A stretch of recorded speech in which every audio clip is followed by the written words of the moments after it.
ओम सोम दे भरे भंडार तेरे मंगल मेहर दा बख्शो दान माता। बुद्ध बुद्धि दे विच प्रकाश होवे वीर वीरता दा बख्शो दान माता। शुकर शुकर करा तेरा हर वेले शनि शांति दे होन समान माता।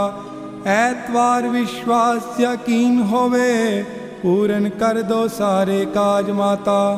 हे माता मातेश्वरी सर्व सुखों की खान माँ देवन वाली एक है मांगत कुल जहान।